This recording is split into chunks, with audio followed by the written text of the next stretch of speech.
Welcome to War Era. A sunny day, a thunderstorm, a gust of wind. But have you ever thought about how something as natural as weather could alter the course of history? What if the weather could change the fate of entire armies, shifting the tide of battle and ultimately determining the victor? In the heart of the two greatest wars the world has ever seen, weather was far more than just a background element. It became a true strategic player. It shaped decisions, tactics, and outcomes. Welcome to our exploration of one of the most fascinating yet often overlooked aspects of military strategy, the role of weather in World War I and World War II. Understand the role of weather in these epic conflicts, we need to look back at the conditions these soldiers faced. It's easy to imagine grand battlefields with weapons firing, tanks charging, and planes soaring through the skies. But behind all of that chaos, a silent force was always at play.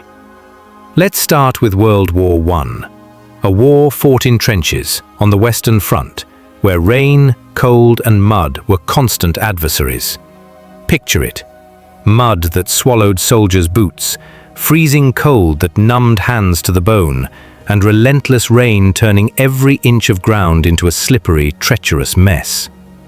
The trench warfare of World War I is one of the most iconic images of battle.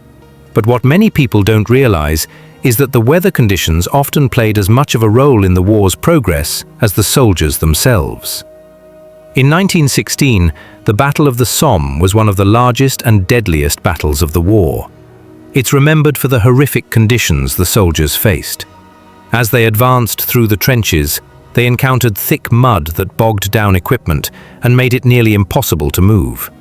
The soldiers, often up to their knees in muck, were easy targets for enemy artillery. But the rain wasn't just a nuisance, it became a weapon. Mud made trenches even more difficult to navigate, slowing both attack and retreat. The battle's sheer scale and brutality were compounded by these weather conditions, ultimately turning the conflict into an agonizing war of attrition. The terrain itself, battered by storms, became a graveyard. Now let's fast forward to World War II, where weather once again took center stage.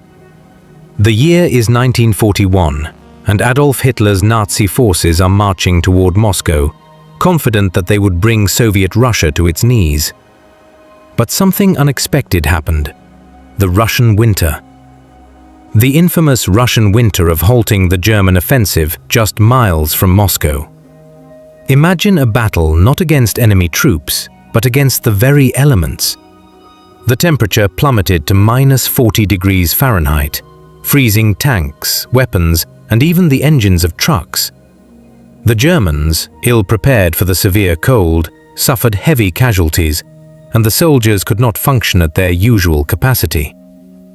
While the Nazis relied on speed and surprise to carry the day, the harsh weather caught them off guard. Soviet forces, familiar with the brutal winters, were better prepared. This became a turning point in the war.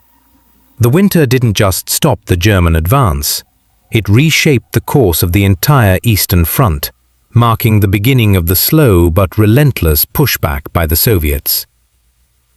Let's stay in World War II and talk about one of the most pivotal battles, the Battle of Stalingrad. It wasn't just the fierce fighting that made this battle so significant, it was the extreme temperatures. Winter came early to Stalingrad in 1942, and once again it became a decisive factor. Temperatures dropped to freezing, and both the German and Soviet forces found themselves fighting not just for control of the city, but for survival. The bitter cold, coupled with the shattered urban landscape, turned the battle into a struggle against the elements as much as against each other. German soldiers, unaccustomed to the cold, suffered greatly, with frostbite becoming a major concern. On the other hand, Soviet troops, familiar with the harsh conditions, were better prepared for the weather. Stalingrad marked the turning point of the war in Europe, with weather playing a critical role in the German defeat. While the cold of the Russian winter was a devastating force, the scorching heat of the desert was equally dangerous. In North Africa, during World War II, the Allied and Axis forces battled not only each other, but also the relentless desert heat. The Sahara, with its unforgiving climate, turned every engagement into a test of endurance. The battle for control of North Africa, especially the one between British forces under Bernard Montgomery and German Field Marshal Erwin Rommel, became a war of attrition in more ways than one. Soldiers had to adapt to the sweltering heat, rationing water, and finding ways to survive in the most extreme conditions on Earth. The desert climate severely limited mobility. Tanks would overheat, vehicles would break down, and soldiers had to endure conditions that made it nearly impossible to maintain momentum. It wasn't just a battle of armies, it was a battle of wills against an environment that offered no mercy. Plunge jump to June 6, 1944, D-Day. The Allies were preparing for the largest amphibious invasion in history, and everything depended on perfect timing. But what many don't realize is that the weather nearly derailed this massive operation. Uninterrupted. The weather forecast for June 5th was terrible. A violent storm system over the English Channel made the waters treacherous, and landing troops would face impossible conditions. But then, in a dramatic decision, Allied commanders took a calculated risk.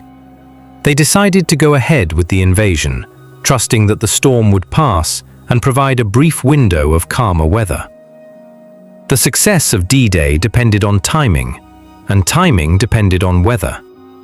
The tides, wind conditions, and visibility all had to align perfectly. If the weather hadn't cooperated, the invasion would have been a disaster, delaying the liberation of Europe. The careful monitoring of weather patterns became just as important as military strategy. Even after World War II, weather continued to play a role in military strategies, though in new and unexpected ways. During the Cold War, both the United States and the Soviet Union explored weather as a potential weapon.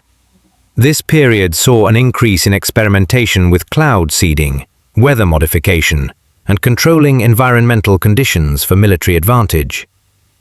Project Popeye, a US military operation during the Vietnam War, was one of the first documented uses of weather manipulation for strategic purposes. The plan was to use weather modification to extend the monsoon season in Southeast Asia, making it harder for the enemy to move through the muddy terrain. While these tactics didn't define the Cold War, they mark a fascinating moment in history, when the manipulation of weather became a tool in the broader game of geopolitical strategy. From the frozen Russian winter to the blistering heat of the Sahara, weather wasn't just a passive bystander in these wars. It shaped the tactics of armies, influenced the morale of soldiers, and even determined the success or failure of operations. Both World War I and World War II demonstrated how unpredictable forces of nature could have a profound impact on the outcome of entire wars. In the end, weather proved itself as an unrelenting force, an adversary that no amount of weaponry could control. But as we've seen, those who adapted, who understood how to work with or around the weather, were often the ones who emerged victorious. Weather, in its unpredictability and its power, remains one of the most fascinating and crucial elements of military strategy. Thanks for watching. Please like and subscribe.